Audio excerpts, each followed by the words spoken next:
Hey, what's up, guys? Tuki here, back again with another episode of a Nation United Rock, Flag, and Eagle. Now, it's been a little bit, for some obvious reasons, of course, if you've been following the channel closely, but we're back with a little bit of a renewed focus, I suppose. I'm not really sure how to phrase it. I mean, the one issue was when we left this series last time out, we were not exactly in the best of spots. Let's say that, to put it nicely, where we have a very good team that is currently in is currently out of a playoff spot by 1 point behind the Tampa Bay Lightning. We're in a little bit of trouble as well. I mean, whether it be the contract situation and knowing that this is kind of our last year with a lot of these guys before we have to cycle some players out. And as you get a look again at the list of guys that are up, I mean, Norris, Hughes aren't the big ones, but Paling, Donato, Middlestat, Trouba, Charlie McAvoy. Of course, if we can't afford them, moving someone like an Eichel certainly seems like a possibility.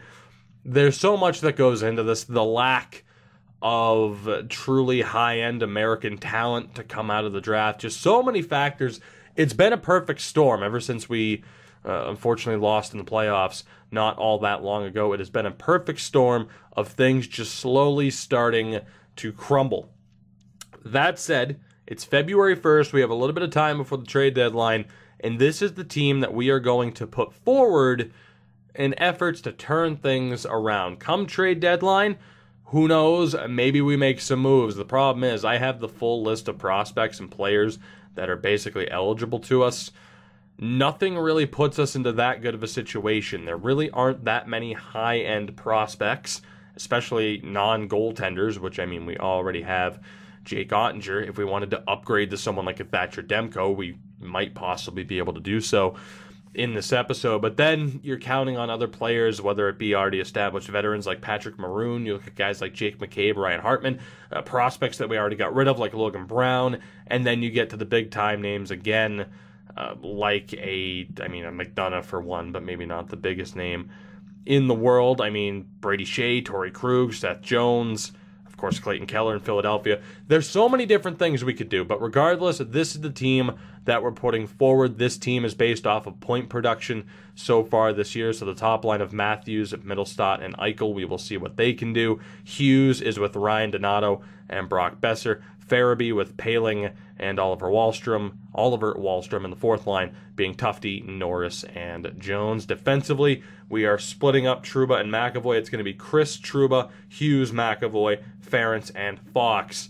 You will notice there are player type differences with a lot of players. We've changed up the power play a little bit. Let's just see if this meddling and with this tinkering with the team can somehow get us back towards being the caliber of team that we should be. Being outside of the playoff structure on February 1st with a team of this caliber is simply unacceptable. Our leading scorer only having 37 points is simply unacceptable. And I do apologize for those that might have watched the last episode and then jumped right into this one. There's a lot of repeat information, I understand that. But again, you look at the point totals. Things are disappointing. However, things can change quickly. So let's see what happens. We will sim towards the deadline. If it makes sense to just go for it with the team we currently have, we will do so, knowing full well that, that could put us into a little bit of trouble come the re-sign phase and towards the draft. We might have to move players out as we lose our first 2 games. Make it 3. This team is picking up right where they left off in terms of disappointment with the last few episodes. We do beat the New York Rangers 5-0. We got a trade offer, which I really should turn this off. I've been meaning to. We rebound again with a 3-2 win against the Bruins. Still not great. Still not great. All right, let's go ahead and start scouting out. Actually, we already scouted out the W a little bit. We'll go to goaltenders for 2 weeks, and then we'll start taking a look at the OHL as well. A couple of big-time losses here, though. 5-2 to LA, 6-2 to Anaheim. And, man, are we getting just relentless trade offers right now, or what's happening? Because this is going incredibly slowly. And I don't know why. Maybe it's just because I've been playing a lot of MLB. There is the trade offer. And the MLB sim speed's ridiculous. Let's go ahead. I could just go turn off trade offers. I'll remember to do it after this episode. For now, I'm too lazy. Let's just go ahead and clear out the trade block. I've been meaning to do that for a while. So we'll see what happens. But let's go. Let's clear that out. We have a couple of weeks left. 2 weeks left on the dot before the deadline. And at 26, 26, and 5, I'm not feeling all that good about our chances. A week away from the deadline, 3 games left before we pause to look at the stats and, more importantly, the standings. Where are we going to be? We make it 5 straight wins heading towards deadline day, now at 31, 26, and 5. So the outlook is a little bit more bright. It's a little bit more positive, but we're still not in a playoff spot. 1 point out, 1 point back of the Montreal Canadiens. A team with Besser, Eichel, Matthews, Middlestat, Donato, Hughes. Defensively, I mean, it's not the strongest, but you can't sit here and say, like, oh, it's a shit defense. Like, no, it's not. But just, what do we do? Quinn Hughes has really struggled. Chad Chris has been kind of average. Ference and Fox haven't been great either. What do we look to do here? It might not be the worst idea in the world to trade Ference and Fox, try to get an elite lefty and a decent third pairing righty to play with Quinn Hughes, kind of like a veteran shutdown player. Ference is expendable. I mean, not really expendable, but Quinn Hughes isn't going anywhere, and Chad Chris is doing all right. We know McAvoy and Trouba aren't going to go anywhere. Is buying even the best option? You should look at Matthews and Middlestat, identical point totals. Jack Hughes up to 37 points. Joel Farabee has been a little bit disappointing. That third line in general has been a bit disappointing, and that fourth line has also been disappointing. So we are looking, if we're going to make a run of this, the team in its current form is not going to be able to get the job done. So the question is whether or not it's worth selling off right now. Do we just stick with it and see what happens? Do we buy at the deadline and try to change up some things about our team? I suppose that question really depends on what the draft class is looking like and whether or not there are any strong American players in the upcoming draft. And there is a player projected in the top 5, that being Sean Auld, the 17-year-old offensive defenseman playing for the Regina Pats. We also have this power forward, Murray Altshuler, and Wade Pellick. But again, top 10, medium top 4 projected. That's not exactly the brightest spot. I thought that was going to be another Jake Bengoa. Maybe he'd develop, unlike the other one. So, I mean, there are some players in the draft, some of whom we just don't have a ton of information on, and apparently there are Americans in the queue. That's a rarity from my understanding, but there we go. I don't know. That doesn't help necessarily in terms of decision making, I would say. I'm just taking a look at the list right now, and I don't even know who we'd go out and get. That's the biggest issue. And whoever we do go out and get, it's like major changes like this, is that a mid-season kind of move to make these stupidly big decisions on the fly like this? Is that the best time to do it?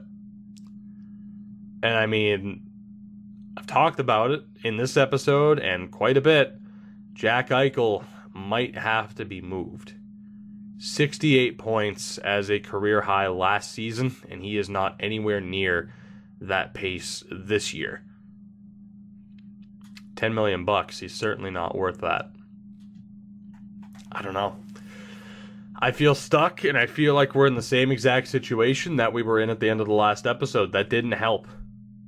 That month sim really didn't help because we are still out of the playoffs. So we have won 5 straight, but there's just too much to have to decide between. I suppose the one thing I didn't do was take a look at the goaltending. Not Timmins, but Jake Ottinger. 924. He's been okay. He's been okay. I mean, you know, I could look at Demko's on Chicago. It's like you could look at a Thatcher Demko, 91 overall. He has a 927 save percentage as well. So we are getting near Demko level save percentage without having to give up an arm and a leg and our soul for all of eternity to be able to afford to get Chicago to trade Thatcher Demko. Aside from this, like I said, I mean, maybe changing up the fourth line and changing up the defense a little bit is the way to go. I feel like we almost have to go for it, though, and that's the problem. And when you look at the values that we're working with, if we move a Fox and a Ferentz, that's not terrible. Again, Chris and Fox were supposed to be the guys on the second pairing. One's pulling his weight, the other is not. And then on the third pairing, I mean, Hughes and Ferentz just isn't working. Again, Ferentz not pulling his weight. So if we move the two of them, I'm not even sure who it would be for, though. Again, like a top left-handed defenseman. Here, let's take a look. Let's take a look around the league. Jake McCabe is the first guy that comes to mind, but he's making $4 million. It's only for the rest of the year. He's not exactly that lefty that we would need. Buffalo would be next with the Zach Werenski, who would be nearly impossible to afford, but he certainly fits the bill of that top lefty that we are looking for. Ian McCoshen actually might not be that bad of a shout. He's not an elite level lefty, but he's something. And he's better than what we're looking at currently, I suppose. Calgary has Cam Fowler. That contract, though, is a little bit rough. Solid player. The numbers are a bit rough, but yeah, I mean, 5 years at 30 years old, $6.5 million, that's a little bit too much. Carolina has Carlo. He could be the shutdown third pairing righty that we're looking for, but making $4 million over 3 years is an incredibly tough asking price. Sandberg's not quite what we're looking for either. You see the situation that we find ourselves in here. There's no easy answer out of this.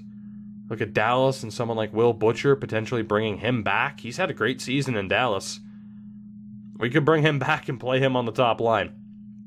He would be he'd be a tad bit more cheap as well than someone like Werenski, and perhaps a better option. Perhaps a better option than one Ian McCoshen. You know what? That might not be the worst idea. Who else do we have here in terms of defensemen? Florida has both Shea and Krug. Krug's a little bit out of the question. Brady Shea, I'd probably go with... oh man, this is so tough. I'd probably go with Will Butcher. Minnesota has Seth Jones, but again, we are priced out of that. Nashville has someone like Ty Berry, but again, we're priced out of that. I think the only answer defensively is someone who we've had on this team before, whether it be a Will Butcher or Noah Hannafin, who I think we're priced out on at the moment. St. Louis has Ghost Bear, but far too expensive. Tampa Bay has somebody, to be honest, yeah, there he is, J.D. Greenway. I mean, not that we can rely on him to be that top pairing guy. Let's see, Vancouver, Justin Falk, a bit too expensive. Washington has Carlson, just a tad bit expensive. So defensively, if I wanted to make a move here, it would probably be to bring back Will Butcher, which sounds kind of insane because he's having a career year now that he's away from us. And I mean, if you look too, he's the gem of that defensive class, so I guess it isn't too surprising. But it's like, I need somebody not named Adam Fox to be able to put up at least a decent plus-minus number. So say we were to use Fox and Ferentz, is that worth it? Again, those are all of our options defensively outside of guys like Ryan McDonough that we know we can't afford to bring back, or guys like Seth Jones who we know we can't bring in. So is it worth shifting around the personnel and hoping that that creates a little bit of a spark? And I gotta be honest, I'm gonna say yes. So I think Adam Fox is gonna be on his way out. They don't want to trade Butcher, which is concerning. Actually, what is our draft pick scenario here too? We do have Edmonton's first, so we're looking good with our first round picks. I'm just not sure as far as a right-handed defenseman who the hell we'd pick up for that third pairing. There wasn't anybody on the list that was a go-to for a lower-level third pairing guy. That is a huge issue for us. He doesn't necessarily have to be a righty, but it makes sense for the power play and the penalty kill to kind of create that balance. Unless I have someone who I'm just willing to give a shot in the AHL. I mean, what could possibly go wrong with giving Borgen or even Benton Moss the chance? We're out of the playoffs with this team. But do I really want to spend that much to bring back Will Butcher after trading him? I don't. I really don't. There is no clear answer here aside from just kind of sort of blow it up and really think about who we want to keep and who the long-term future of this team is. But that's such a major decision. That's above and beyond like an Erik Karlsson level decision. Like, you don't trade an Erik Karlsson at the deadline. You wait until the offseason. And you don't blow up your team at the deadline, at least entirely. You wait until the offseason a bit. But so many of these guys have expiring deals too. But I know guys like Tufte and Jones, I'm not happy with them. Is Adam Fox is an expiring free agent. I can't believe I'm saying this. We're gonna sell. That's the only thing that makes sense. We are going to sell. This team at 31 wins, this much talent, do I want to bank on us sneaking into the playoffs and maybe somehow finding a way to win? No, I really don't. I'm just going to sell now, and we're going to see what we can do here moving forward. So the Bruins are the worst team in the league. The Oilers, by the way, being 29th, is incredible for us, and Dallas is down there as well. Bruins, Devils, Pens, Avs, Rangers, Sens. We have some teams to potentially work with here. Am I going to make the major move of trying to move Jack Eichel right now? No. But certain guys like Adam Fox, David Ferentz, guys that I've lost faith in, and I don't see really performing at a level that they should be able to perform at, why not get rid of them? Like, I don't want to hand Adam Fox $4 to $5 million next year. Well-rounded player, 7 points and a -6. Say what you want about, oh, well, with your offense and how other players are performing. I mean, he was at least capable of 16 points last year. He's underperforming. Adam Fox is on the way out. Now, from the Bruins, unfortunately, prospect-wise, it's a little bit weak. Certain teams, I know Anaheim had a medium top 6 prospect. Carolina had somebody as well. And actually, Anaheim might be a half-decent target for Adam Fox. We'd at least get rid of him. And they have a prospect, a forward named Sanderson. Medium top 6, 68 overall at 19 years old, Corey Sanderson. It's not ideal, but it's something. They also don't want to trade him, so we're kind of looking at a 1-for-1 there, which is a little bit rough. Would that be a better option than talking to the Bruins, who finally want to trade Johnny Gaudreau? Would that be a better option than saying, hey, how about a second-round pick that we might be able to move in the future? Although, they do want to move there first next year. They'd have too many skaters, so I don't have anybody that I could take back.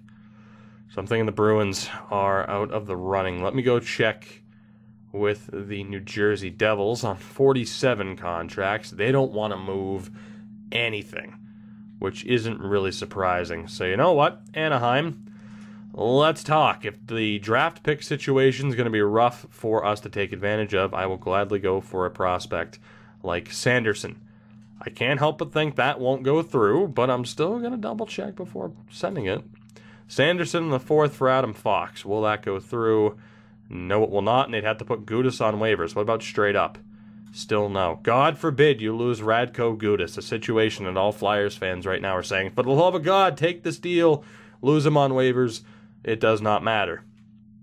At 49 contracts, they're listed as a rebuilder with a better record than us, so that kind of puts me to shame. What do we want to do with Adam Fox? All right, if Anaheim's not going to work, Carolina. This is a little bit more risky because it's a low elite prospect, but we have seen how low elites can develop this year, and thankfully they are willing to move picks, and that would be the 56 overall 18-year-old defenseman Cody Pitt, who was a 5th round pick. So say we use Cody Pitt, and we also try to get a draft pick out of this situation. The first won't go through, but I want to see how close we can get this. I'd love to pick up their 1st round pick. Let's use our own 3rd. Just a bit low. All right, so Fox a 3rd and maybe a 4th for Pitt and a 1st would actually be okay by me. Let's actually use the Vancouver 5th. Is that enough? Fox a 3rd and a 5th for Cody Pitt and a 1st round pick from the Hurricanes. Is that enough? It is. I'll actually try to use the 6th here instead. Adam Fox, a 3rd and a 6th. That's still enough. What is a 7th good enough? What is this? Freaking Groundhog Day? Or not even Groundhog Day. Like, just what the hell is this? You're playing jokes on me. For once, a team's like, oh, it's just a little bit low, and then I add another pick, and it's like, okay, well, now you're way off. For once, that's not happening. Adam Fox, a 3rd and a 6th for Cody Pitt in the 1st. I don't feel comfortable in terms of buying with this team, so we're going to sell a little bit. We'll let some of the AHL guys into the lineup. Maybe something crazy happens, maybe something doesn't, but we'll save the major changes for later in the off-season. So welcome to the team, Cody Pitt and Adam Fox. We will see you later, buddy. It was nice knowing you. So defensively, actually, hold on a second here. So if I'm going to move Ference, again, I need a lefty and a righty. And that could be Max Gilden, and that could be William Borgen. Works for me. I mean, the AHL team's going to be a little bit short on defense, but that's fine. Worst comes to worst, I could just go out and sign a veteran, or the AHL team will probably sign someone. But we have 3 first-round picks. We know that we're going to be moving Ference out. And in terms of other players I'm wanting to move, I'm done with Max Jones and him underperforming. And I am also done with Riley Tufte. Now, with Tufte, 10 points. He was on the 3rd line earlier. It's the minus 15 that's killing me. That's just, and again, plus minus in the real world, not the best stat, but it's one of the few things we have to go off of in this game. I'm tired of this trio. And I'm going to look to move them out. Anaheim would not be the best spot, I imagine, although let's just check it with Sanderson. Shit, I'd have too many skaters. Other teams with a prospect. Ottawa has a guy named Yandel who might be worth it. I didn't even check to see the situation that they have here. Yandel's a 68 at 19 years old. Stuart Yandel, he was a 12th overall pick. They'd have too many contracts. Do you have anybody else that I can throw into this deal that's American? Let's find out. Grossman doesn't sign. Johnny Brodzinski, I could, no problem, add him to this deal. Could tack him onto it. Harold Saad. There was a Richards as well that wasn't eligible. And then Adam Ernie or Bogosian. All right. I can do that. Stuart Yandel, Brodzinski, and Ernie. That works for me. And, of course, we'd be able to add a draft pick situation or add draft picks to this situation if they want to move them. Oh, my God. That could be huge. Now, that won't go through. And there could be an issue with trying to trade Jones and Tufte. But if we can work a little bit of magic here, we could be in good shape. And by a little bit of magic, it might take a little bit, and the 1st round pick might be too big of a stretch. It's definitely going to be too big of a stretch. Right. All right, let's take Jones out of the situation. Let's take Ernie out of the situation. And we'll probably take the 1st out of this, although even the 1st next year wouldn't be the worst thing in the world, I'd imagine. Right, what if we do that? So Ference, Tufte, and a 3rd. How close is that? Woefully insufficient, they say. What about the 2nd from Dallas? How close does that get us? Still not that close. All right, let's give up on the 1st for this year. It's not looking like the best draft anyway, but that draft pick would give us... that draft pick would give us a lot of maneuverability if we wanted to go out for someone like a Clayton Keller at the draft. So you know what? For that reason, let's see if we can overspend a little bit here to make this happen, and the answer is going to be no. But we will try to get their 1st round pick next year instead. How close is that in terms of a fair deal? It's still off, but not by an horrific amount, I would assume. What about a 4th round pick here? Still not that close. We'll try a 3rd. We will nickel and dime our way to glory. A 3rd round pick is enough. So because of that, you know me, I got to be a little bit cheap. How about a 4th and a 7th? So Ference, Tufte, a 4th and a 7th for Yandel. Brodzinski and a 1st. Let's try the 4th and a 5th just to maintain the 3rd. Will that go through? No, it won't. Son of a bitch. Menu lag. I don't like you. 7th rounder. Will that go through? It should, and it will not. 3rd round pick it is.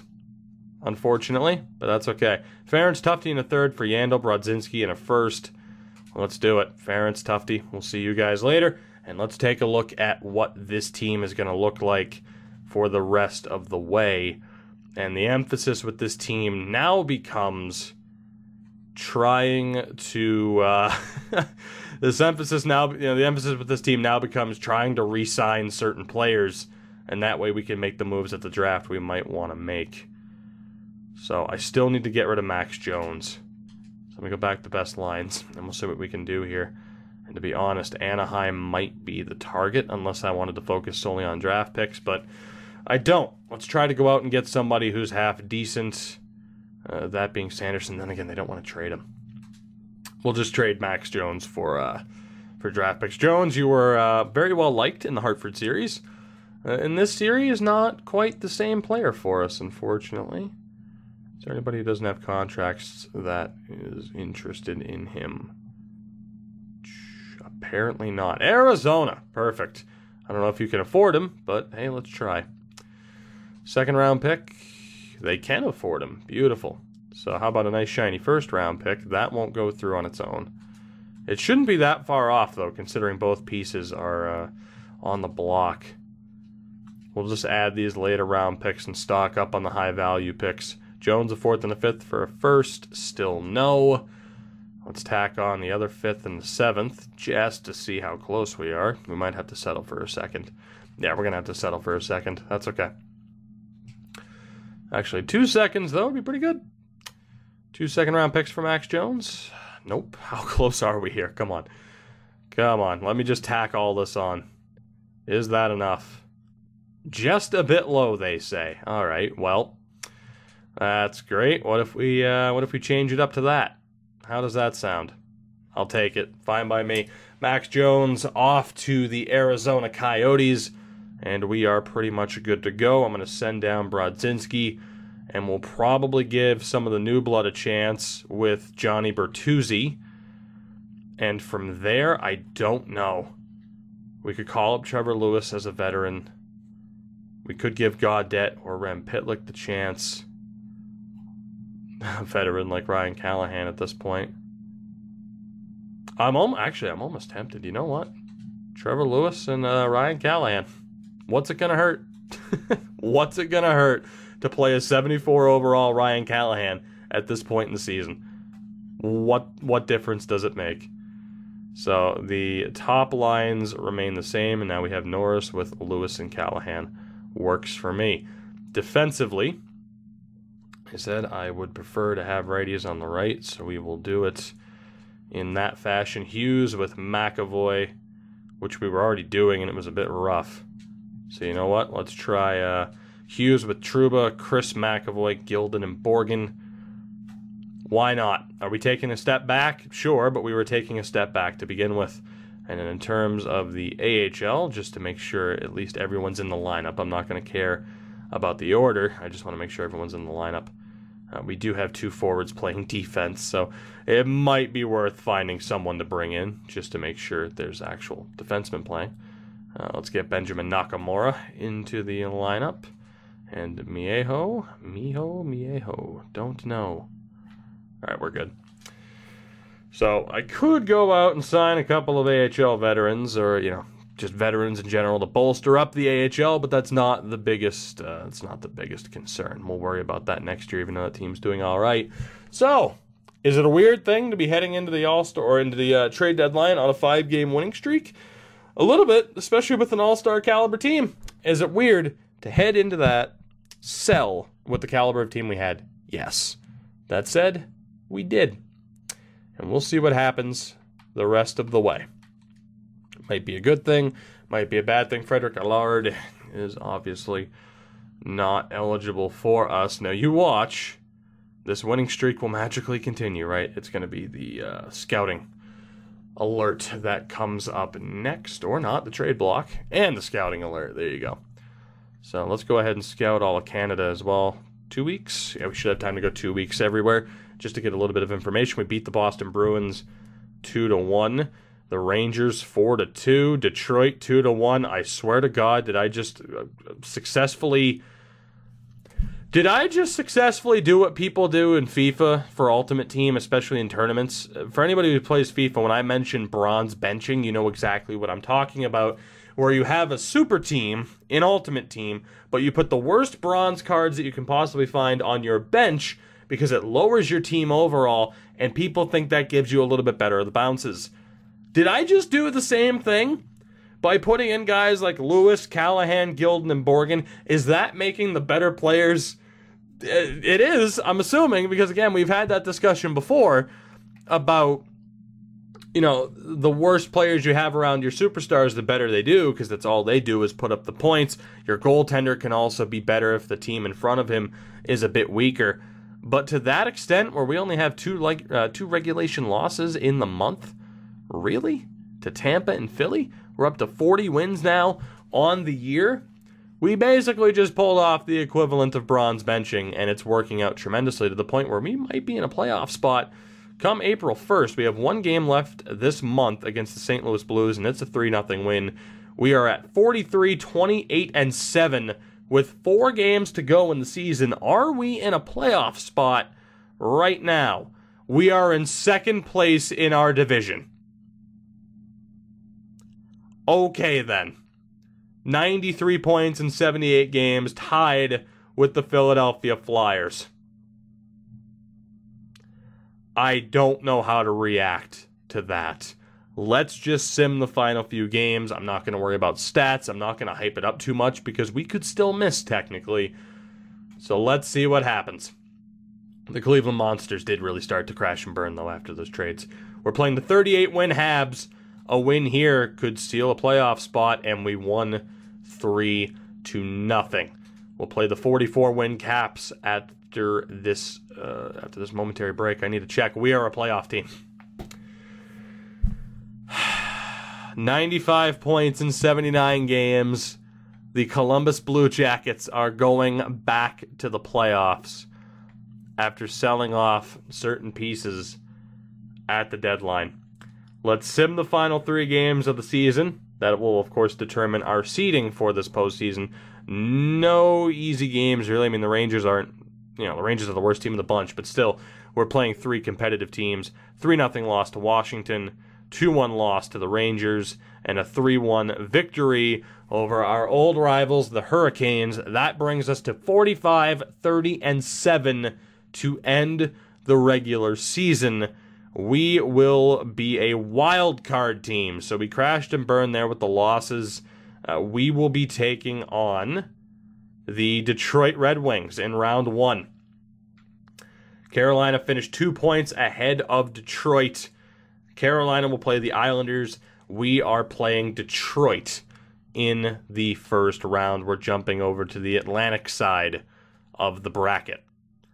So we go from being a fringe playoff team to selling and still making the playoffs. So maybe buying would have been worth it. Maybe not. But regardless, we are in the postseason, which is something that was looking like might not be the case unless we caught fire like we did. In terms of goals for per game, we are in the middle of the pack, I'd assume. Yeah, we're in the middle of the pack at 2.63 goals for per game. Our goals against average is a 2.34, which is tied for the 3rd lowest number in the league. So say what you want about our plus minus on defense, I suppose, which I'm saying that more to myself than anything. The defense and the goaltending was still pretty solid, which you'd expect given the two-way ability of a lot of our players. Our power play was at 22.4%, one of the highest in the league, top 5 to be exact. And our penalty kill was at 78%, one of the lowest in the league, 78.2%. So we had the 3rd worst penalty kill in the league, giving up 44 goals on 202 attempts. So not ideal, and only 2 shorthanded goals for all season. We enter the postseason on a 6-3-1 stretch. What a weird season. What a weird series this has turned into. I'm not sure how to feel about it. There's been so many up and downs, so many ups, so many downs, so many changes that we've made that were totally unexpected. But regardless, with Austin Matthews as our top line left wing, 18 goals, 38 points. He actually had more points than he did last season, 56 points on the year. He was a plus 12. Casey Middlestat, 22 goals, 37 assists, tied his point total from last season. He also led the team. Jack Eichel, 55 points this year. First time in 3 seasons he has dropped below 60 points. And when he's making as much money as he is this his last season here? Do we look to trade him in that ridiculous contract? Probably. And I said, by the way, our focus shifts on trying to re-sign certain players. I think I'll do that during the playoffs. Or maybe I'll wait. I honestly don't know. Jack Hughes, 20 goals, 28 assists in his sophomore year. Great progression for him, up to 48 points. Ryan Donato, 24 goals and 20 assists. He was down 10 points this season, but we knew when we were contemplating trading him or Milano that he was good for at least 40 points, which I am okay with, but you'd prefer better. Speaking of preferring better, 49 points for Brock Besser. Oh, well, you put him on the second line. I put him on the second line because he was underperforming for the majority of the season. That's unacceptable. I don't care what you want to say about, oh, well, you have so many good talented players offensively, so there's so little puck to go around. Brock Besser should be capable of more than that. The 24 goals is nice. That was tied for the team lead with Ryan Donato. It's a little bit disappointing. I mean, what else would you prefer me to do with Besser?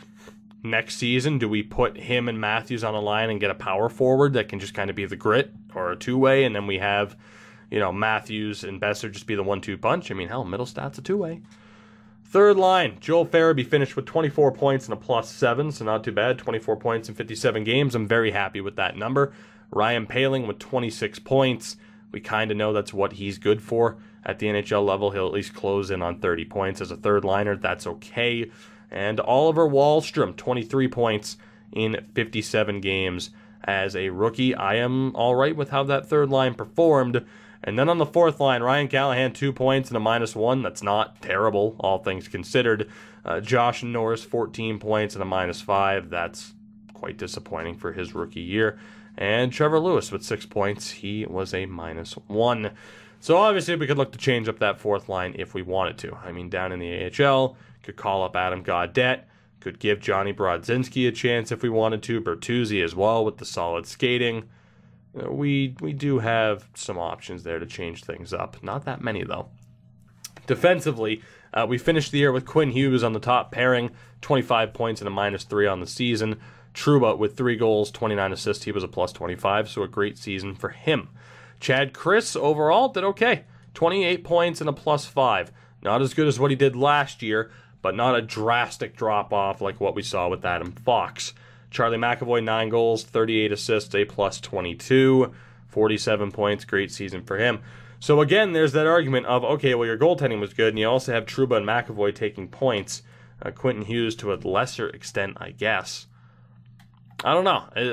In terms of like proper team balance, we don't have it to a great degree, but mainly due to the hand that we've been dealt in terms of the talent we've been bringing in and out of this team, certain player development, and the lack of those high-end prospects coming through the draft. Gilden finished with 2 points and a -2 in those 20 games, and Will Borgen 1 point, but an even. So I'm happier with that third pairing than I was at the beginning of this episode. Jake Ottinger finished with 66 appearances, 39 wins, a .931 save percentage, and 10 shutouts. Kincaid was average as a backup, nothing too special, but Jake Ottinger had a very strong season, which we need him to do, seeing as someone like Brent Timmins is very much on his back and is making his way towards the National Hockey League. So with all of that said, I guess the last thing to do is to take a look at the league lead in points, because this has been a very strange a very odd season in general, not only this episode, but the past few. Like I said, on an episode by episode basis, things are changing so drastically. I guess one of the bright sides to the season is that scoring was down. Only 2 players broke 80 points. So I guess that's a positive that makes things, look a little bit better for us. But 86 overall Nazem Kadri probably should not be outscoring Brock Besser. I know he was working with Clayton Keller, but still he put up 42 damn goals. You see Anders Lee putting up 74 points once he leaves this team. Not ideal. And I know there will be some players here, like Trocheck, someone who's eligible to us, putting up 71 points. I mean, there are guys here, 36-year-old Corey Perry outscoring everybody on our team. That's kind of an issue. So what we do with this team moving forward in terms of trying to find a better balance, I'm not sure. Maybe we do go back to the top 2 lines being power forward, playmaker, sniper, two-way playmaker, sniper, the third line being two-way heavy, and the fourth line being the grind line. Maybe that is the best way to go about things, but we do need a little bit more luck in terms of prospect developments and just prospects in general showing up for this series. So as we end this, let's get the confirmation. We already know what's coming. We are playing the Detroit Red Wings in round 1 of the first, in round 1 of the Stanley Cup playoffs in the first round. That's the same damn thing. I was gonna say something else, and now I've completely lost that train of thought. We play the Red Wings in round 1. This team, pardon my French, this team is a mindfuck. But we are back in the playoffs, and as we have seen with this team, anything can happen once we are in the playoffs. So guys, that'll do it for this one. I thank you very much for watching, and I appreciate your patience, of course, as things have been going on, and for the delay between episodes. What happens in this postseason? What happens with this team moving forward? I have no idea, but the end goal is still the same, to try and build a dynasty. And I don't know how close to that we are. It's felt like we've been on the right track before, but maybe we're not. Thank you for watching. Make sure to leave a like and subscribe if you have not already done so, as we are on the road to 10K subs. Click on that notification bell as well. Why not? Of course, you want to be informed. YouTube can just randomly decide to unsubscribe you from my channel or not tell you when videos are out, even though I upload at strange times sometimes. But damn it, I'm doing the best I can. Make sure to follow me on Twitter and Twitch as well. Links are in the description. I love each and every one of you, especially you, Jim. If there's a Jim watching this episode, you're my dude, Jim. You're my dude. I love you all. Goodbye for now.